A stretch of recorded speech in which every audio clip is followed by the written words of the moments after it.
On this show, we address controversial breaking news topics that affect our culture. We take a closer look at the issues and break them down into simple conversation. We discuss solutions on how we can create a change moving forward. I am Smart Gordon, and this is A Black Man's Perspective.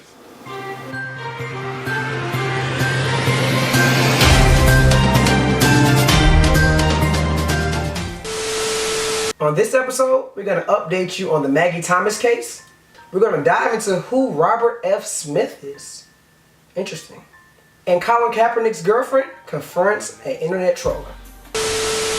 So, let's kick off this episode with the Maggie Thomas update. I'm shocked what took place. We got a police officer fired, y'all. Fired for police brutality. That's what we did. So if you're unaware of what happened with Miss Maggie Thomas, she was a black woman. She was punched in the face and she was stunned, used a taser in front of her 4-year-old daughter. My mentor, Attorney Griggs, was over the case, so I got to experience what was going on firsthand behind the scenes as we reported on our previous episode. So after our previous episode, we went and had a meeting with the police chief and we discussed, and we had a very good conversation, positive conversation on both ends about creating a change. And from that change, all the charges were dropped against Miss Maggie Thomas and the police officer got fired in less than 10 days. Where they do that at? So I just want to say a big shout out to my team, a big shout out to my mentor, big shout out to my comrades, Shar Bates and City. We saw this case from the very first beginning when we got the video. We pushed it on social media. It made the news. I think the police chief had their own cameras. Their body camera was on, so I think that actually helped us in this situation. So I just want to say some great work was done by my team of change creators. And we're on to another case. We're having a protest on Friday, and we want another officer fired in the case of Jimmy Atchison, and we're going to talk about that in our next episode as well. There's no way that you didn't hear about this Robert F. Smith story that went crazy over this past weekend. The richest black man in America took care of 396 students' debt from college, totaling $40 million. Now me, honestly, I've never heard about Robert Smith before. So to be the richest black man in America, and to be laying on the radar like that, I wanted to dig in and see who he was. And what I found out was Mr. Smith is doing some great things for the community for a while, still laying low under the radar. Now, in 2013, he donated $20 million to the African American Museum. Second largest donation that they had next to Miss Oprah Winfrey's donation of $21 million. Also, him and a group donated $50 million to Cornell University's Chemical and Engineering School, which later they named the building after him. Now while I was digging, I did find out something interesting.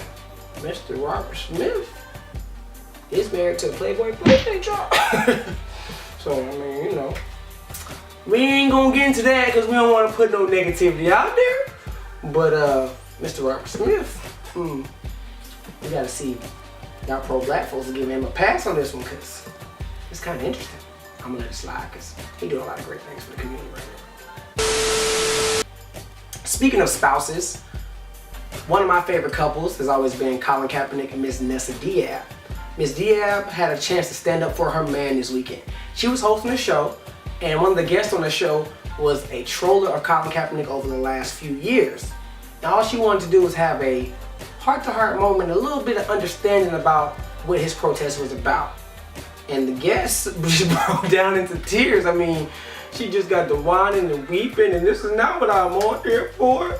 And she walked off stage. No, I'm done with this bull. This is exactly why I didn't come here. Janelle, why can't you have an open conversation? This is about my storyline. I wanted to tell you. And you want to bring up your issues. No, you want to bring up Teen Mom to bring up your issues. No, it's okay. You accused Amber. We're not doing this. You got your show. You got your show. You did something that was very hypocritical. And instead of having a healthy dialogue right now, you're going on right now. Everyone, get me out of here. And it's usually what happens when you confront somebody with the truth, especially when they don't know what they're talking about. And so what she was trying to explain to her was that this protest has never been about the flag and it's never been about the military. It's always been about social injustice against black people and the police that are not held accountable for their actions, which I am 100% behind. I haven't watched the NFL in 2 full seasons because of it. And I might not watch this year even though they did try to sell the case. They still ain't giving my man a job, so I ain't watching. But I did love the fact that Miss Diaz stood up, held her ground, and she wasn't even confrontational. She just really wanted to have a good conversation. But some people ain't built that way. In closing, I want to say happy birthday to a few monumental figures in our community. Recently, Malcolm X would have turned 94 years old. He's one of our greatest leaders we've ever had and a great inspiration to me. As you can see, I do have him tatted here on my arm. And like I said, I consider him the greatest of all time when it comes to leadership and standing up and what it means to be a black man. Also, Mike Brown would have had his 23rd birthday this week. Unfortunately, he was a victim of police brutality, but he did lead to a lot of revolutionary acts that took place in this generation. He actually was the person that got me involved with activism. So if it wasn't for Mike Brown, it wasn't for his just disgusting murder, I don't know if I would even be here right now doing what I do. Also, I want to say happy birthday to Christopher Notorious B.I.G. Wallace. This year for his birthday, his hometown of Brooklyn actually named a street after him. So now there is a Christopher Wallace Way in Bed-Stuy. And also on Biggie's birthday, the city of Los Angeles dedicated May 21st to the late great John Singleton for all his great contributions that he did to that city. That wraps another episode of A Black Man's Perspective. But before we go, I want to send a special shout out to the good folks over at OK Designs for donating this pretty nice set we got here. Y'all see us moving on up. Moving on up. Shoot, is it Jefferson's? Yeah, it was Jefferson. Okay. But honestly, I do want to say, and seriously, I do want to say, thank you. We do appreciate your donation. Also, I need you guys to continue with the feedback. We just hit 100 subscribers, guys, in 2 weeks. So we're doing a phenomenal job and moving at a phenomenal pace. But continue to like, comment, share, and subscribe to Smart TV. And as you see our videos come out, share as much as you want to. We want to be interactive. We want to have conversations. We want to open up great topics. Actually, we would like to hear what topics you guys want to speak about on our next episode. So please give us feedback and stay in dialogue with us throughout this entire process. Again, my name is Smart Gordon, and thank you for tuning in to A Black Man's Perspective.